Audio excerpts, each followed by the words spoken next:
Hello poultry farmers, welcome back to my channel.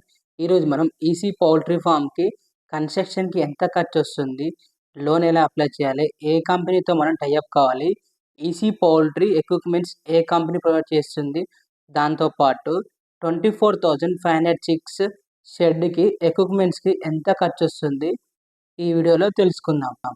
దీంతో పాటు EC poultry ఫామ్కి 24,500 చిక్స్కి ఎక్విప్మెంట్స్కి ఏ ఐటెంకి ఎంత ఖర్చు వస్తుందో ఈ వీడియో ద్వారా క్లారిటీగా తెలుసుకుందాం.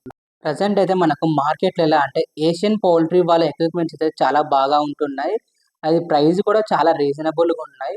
వేరే కంపెనీ వాళ్ళ ఎక్విప్మెంట్తో పోల్చుకుంటే ఈ ఎక్విప్మెంట్స్ చాలా బాగుంటున్నాయి. ఎలా అంటే హై టెక్నాలజీ ప్రకారం వీళ్ళు మెటీరియల్స్ అయితే ఎలా అంటే ఫార్మర్కు ఈజీగా ఉండేవేలా వీళ్ళైతే డిజైన్ చేస్తున్నారు. ఇప్పుడు సపోజ్ ఫీడర్స్లో ఏదైనా సమస్య ఉందనుకో, మనకి ఎలా అంటే కంట్రోల్ ప్యానెల్లో ఈజీగా సైరన్ వస్తుంది. వీళ్ళ ఎక్విప్మెంట్స్లో ప్రతి ఒక్కదానికి ఏదైనా టెక్నికల్గా ప్రాబ్లం వచ్చిందంటే ఫార్మర్స్ని అయితే ఇమీడియట్గా సైరన్ ద్వారా అయితే అలర్ట్ చేస్తాయి. సో దీనివల్ల ఎలా అంటే ఫార్మర్కి అయితే ఏదైనా ఫామ్లో ఎలా అంటే ఏదైనా తేడా ఉందని వాళ్ళకి అర్థమవుతుంది. సో దానివల్ల ఎలా అంటే మిస్టేక్ జరుగుతుంది. సో దాన్ని మనం రెక్టిఫై చేసుకోవచ్చు అని వాళ్ళకు తెలుస్తుంది అన్నట్టు. ఇప్పుడు మనం 24,500 చిక్స్కి ఎక్విప్మెంట్స్కి ఎంత ఖర్చు వస్తుందో తెలుసుకుందాం. ఫీడర్స్కి అయితే మనకు ఒక 7,50,000 ఎబోవ్ అవుతుంది. నిప్పల్స్కి వచ్చేసి ఒక 3 lakhs ఎబోవ్ అవుతుంది. నెక్స్ట్ వచ్చేసి 1.5 ఫీడ్ హూపర్ ఉంటుంది. ఈ ఫీడ్ హూపర్ ఎలా అంటే మనం ఫీడ్ బ్యాగ్స్ డైరెక్ట్ దీంట్లో పోస్తే ఎలా అంటే మన పౌల్ట్రీ ఫామ్లో ఉండే చిన్న హూపర్లకు వస్తుంది డైరెక్ట్. ఈ విధంగా చేసుకుంటే ఎలా అంటే మనకు పని అనేది తగ్గుతుంది. ఎలా అంటే కొన్ని ఎలా అంటే ఫీడ్ బిన్స్ అయితే కంపెనీ వాళ్ళు ప్రొవైడ్ చేయరు. సో దీనివల్ల వాళ్ళకి ఎలా అంటే వాళ్ళు డైరెక్ట్ చిన్న హూపర్లో బస్తాలు పోయాల్సి వస్తుంది. సో దీనివల్ల ఎలా అంటే లేబర్ కూడా కొంచెం వర్క్ ఎక్కువ అవుతుంది.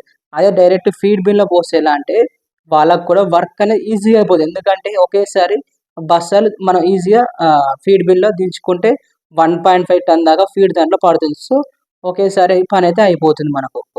24,500 చిక్స్కి అయితే 10 ఎగ్జిస్టింగ్ ఫ్యాన్స్ అయితే ఖచ్చితంగా ఏర్పాటు చేసుకోవాలి. ఈ ఎగ్జిస్టింగ్ ఫ్యాన్స్కి ఎలా అంటే మనకు ఒక 3,70,000 దాకా మనకు ఖర్చు వస్తుంది. నెక్స్ట్ వచ్చేసి కూల్ ప్యాడ్స్ ఉంటాయి. కూల్ ప్యాడ్స్కి ఎలా అంటే మనకు 1,60,000 వరకు అయితే కూల్ ప్యాడ్స్కి అయితే ఉంటాయి. నెక్స్ట్ వచ్చేసి అల్యూమినియం కట్టర్స్ ఉంటాయి. అల్యూమినియం గట్టర్ అనేది కొన్ని కంపెనీ వాళ్ళు ప్రొవైడ్ చేయరు, కొన్ని కంపెనీ వాళ్ళు ప్రొవైడ్ చేస్తారు.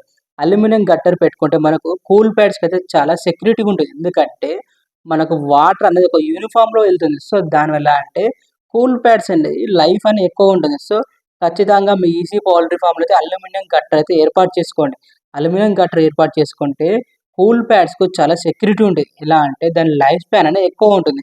అదే మనం డైరెక్ట్ పెడితే ఎలా అంటే కొంచెం సన్లైట్ బాగా ఎక్స్పోజ్ అయినా కానీ ఆ కూల్ ప్యాడ్స్ అయితే డ్యామేజ్ ఈజీగా అవుతుంది. సో దానికోసం అల్యూమినియం గట్టర్స్ అయితే ఈ విధంగా ఏర్పాటు చేసుకోండి. చేసుకుంటే మీకు ఎలా అంటే ఫామ్లో రిజల్ట్స్ బాగా ఉంటాయి. మనకు అల్యూమినియం కట్టర్స్కి అయితే 1,70,000 దాకా ఖర్చు వస్తుంది. ఖచ్చితంగా అల్యూమినియం కట్టర్స్ అయితే ఏర్పాటు చేసుకోండి. ఎందుకంటే మీకు మంచి రిజల్ట్స్ వస్తాయి. ఎందుకంటే అల్యూమినియం కట్టర్స్ ఏర్పాటు చేసుకోవడం వల్ల కూల్ ప్యాడ్స్కు చాలా మనకు ఎలా అంటే సెక్యూరిటీ ఎక్కువ ఉంటుంది. ఎందుకంటే అది డ్యామేజ్ అనేది త్వరగా కాకుండా కాపాడుతుంది. టెంపరేచర్, హ్యూమిడిటీ సెన్సార్ దానికైతే మనకు 1,40,000 దాకా ఖర్చు వస్తుంది. నెక్స్ట్ వచ్చేసి మనకు ప్యానెల్ బోర్డ్కి అయితే 1,50,000 దాకా మనకు ఖర్చు అవుతుంది. నెక్స్ట్ వచ్చేసి ఏషియన్ పౌల్ట్రీ వాళ్ళైతే ఎయిర్ సర్క్యులేషన్ ఫ్యాన్స్ కూడా ప్రొవైడ్ చేస్తున్నారు. ఇది ఎలా అంటే మనం బ్రూడింగ్ వరకు వాడుకోవాలి. ఎయిర్ సర్క్యులేషన్ ఫ్యాన్స్ అయితే చాలా కంపెనీ వాళ్ళు ప్రొవైడ్ చేస్తున్నారు. కాకపోతే ఎస్పెషల్లీ వీళ్ళైతే ప్రొవైడ్ చేస్తున్నారు. సో దీనివల్ల ఎలా అంటే బ్రూడింగ్‌లో మనకు చాలా ఉపయోగపడుతుంది. ఇది కేవలం బ్రూడింగ్ వరకే వాడుకోవాలి. తర్వాత ఎలా అంటే మనం ఎగ్జిస్టింగ్ ఫ్యాన్స్ అయితే వాడుకుంటే సరిపోతుంది. మనకైతే ఒక 4 సర్క్యులేటరీ ఫ్యాన్స్ అయితే పడతాయి. వీటికైతే 30,000 వరకు ఉంటాయి. నెక్స్ట్ వచ్చేసి మనం గ్యాస్ బుడర్స్ అన్నీ కలిపి మనకు ఒక 60,000 దాకా ఖర్చొస్తుంది. నేను చెప్పిన ఎస్టిమేషన్ అనేది మీకు ఒక 27 లాక్స్ దాకా రావడానికి ఛాన్స్ ఉంటది. లేదంటే ఒక 1,00,000 ఎబోవ్ గూడా రావచ్చు. 1,00,000 తక్కువ గూడా రావచ్చు. కాకపోతే అది ఎలా అంటే మీ పౌల్ట్రీ ఫార్మ్ లెంగ్త్‌ని బట్టి రీఫండ్ అవుతుంది. కాకపోతే నేను చెప్పింది ఎలా అంటే వేరియేషన్ అనేది ఒక 1,00,000 ఎక్కువుండొచ్చు లేదా తక్కువుండొచ్చు. అంతే కానీ మరీ ఎక్కువైతే ఉండదు. సివిల్ వర్క్ అయితే మనకు 40,000-50 లాక్స్ అయితే అవుతుంది. దీంట్లో మనం ఎలా అంటే మనకు కరెంట్‌కి ఒక 5 లాక్స్ దాకా ఖర్చవుతుంది. దాంతో పాటు మనకు ట్రాన్స్‌ఫార్మర్‌కి 3-5 లాక్స్ అయితే అవుతుంది. మిగతా ఏదో వాల్స్, రేకులు వాటికైతే ఖర్చొస్తుంది. ఇప్పుడు మనం ఈసీ పౌల్ట్రీ ఫార్మ్‌లో ఏ కంపెనీ వాళ్ళు చిక్స్ ఇస్తారో తెలుసుకుందాం. ఈసీ పౌల్ట్రీ ఫార్మ్‌కి మనకు ఐబీ కంపెనీ, అభ్యుదయ కంపెనీ, శ్రీనివాస కంపెనీ, సుగుణ కంపెనీ, తదితర కంపెనీ వాళ్ళైతే మనకు చిక్స్ అయితే ఇస్తారు. కంపెనీ వాళ్ళైతే మనం అగ్రీమెంట్ అయితే మనకైతే పిల్లలు వాళ్ళు ఇస్తారు.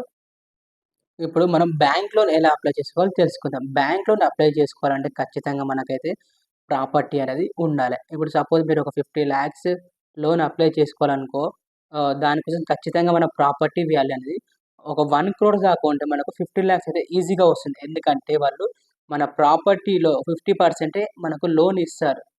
సో, ఖచ్చితంగా మనం ఎలా అంటే మనం లోన్ తీసుకోవాలనుకుంటే మనకు మనం మన ప్రాపర్టీ అనేది వాల్యూ ఎక్కువుండాలి. వాల్యూ ఎక్కువుండాలి. దాంతో పాటు ప్రాజెక్ట్ రిపోర్ట్ అనేది సరిగ్గా సబ్మిట్ చేస్తేనే మనకు లోన్ వస్తుంది. ప్రాజెక్ట్ రిపోర్ట్ అనేది సరిగ్గా సబ్మిట్ చేయకపోతే ఎలా అంటే మనకు సపోజ్ మీరు 50,00,000 లోన్ అప్లై చేశారనుకోండి. మనకి ఇంకో 10,00,000 అదనంగా ఖర్చయితే ఎలా అంటే మనకు లోన్ అనేది సరిపోదు. సో, ఖచ్చితంగా ప్రాజెక్ట్ రిపోర్ట్ అనేది మనం సరిగ్గా చూసుకొని సబ్మిట్ చేస్తే ఎలా అంటే మనకు తర్వాత మనకెలా అంటే క్యాష్ విషయంలో ఇబ్బందయితే ఉండదు. సో, ఖచ్చితంగా ప్రాజెక్ట్ రిపోర్ట్ అయితే అనుభవం ఉన్న వాళ్ళ దగ్గరే చేపిచ్చి బ్యాంక్‌లో సబ్మిట్ చేయండి. వారైతే మీకు ఖచ్చితంగా లోన్ అయితే ఇస్తారు. ఎలా అంటే వాళ్ళు మన ప్రాపర్టీని చూసి లీగల్ వెరిఫికేషన్ చేసి అప్పుడు మనకు లోన్ అనేది అప్రూవ్ చేస్తారు. మనం బ్యాంక్ లోన్ అనేది 3 మంత్స్‌కోసారో లేదా 6 మంత్స్‌కోసారో పే చేసుకోవచ్చు. అది ఎలా అంటే బ్యాంక్ పైన డిపెండ్ అవుతుంది. ఎందుకంటే కొన్ని బ్యాంక్స్ వారు 3 మంత్స్ టెన్యూర్ ఉంటుంది ఈఎంఐకి. కొన్ని బ్యాంక్స్ వారు 6 మంత్స్ టెన్యూర్ ఉంటుంది. అంటే 6 మంత్స్‌కోసారి మనం ఈఎంఐ పే చేయాల్సొస్తది. కొన్ని బ్యాంకులు ఎలా అంటే మనం 3 మంత్స్‌కోసారి చేయాల్సొస్తది. సో, అయితే మీరు గమనించి మీరైతే లోన్ అప్లై చేసుకోండి. మీకు ఏ విధంగా అయితే పాసిబుల్ అయితదో ఆ విధంగా ఇన్‌స్టాల్‌మెంట్‌లో అయితే మనం పెట్టుకోవచ్చు. మాక్సిమం మనకు బిజినెస్ లోన్ కాబట్టి 5 ఇయర్స్ టెన్యూర్ అయితే ఇస్తారు. సో, 5 ఇయర్స్‌లో మనం ఎలా అంటే లోన్ అనేది క్లియర్ చేసుకుంటే అయిపోతుంది. మనం ఎలా అంటే బ్యాచ్‌లో వచ్చిన ఆదాయంలో ఎలా అంటే ఒక 60% అయితే లోన్‌కెళ్ళిపోతుంది. ఒక 2 ఇయర్స్ తర్వాత ఎలా అంటే మనకు వచ్చే ఆదాయంలో మిగిలే అవకాశం ఉంటది. సో, ఖచ్చితంగా ఇది తెలుసుకొనైతే మీరు ముందుకెళ్ళండి. ఓకే పౌల్ట్రీ ఫార్మర్స్ ఇన్ఫర్మేషన్ నచ్చితే లైక్ చేయండి. మీకు తెలిసిన పౌల్ట్రీ ఫార్మర్స్ కూడా షేర్ చేయండి. ఈసీ పౌల్ట్రీ ఇన్ఫర్మేషన్ కావాల్సిన వారినైతే కాంటాక్ట్ కండి.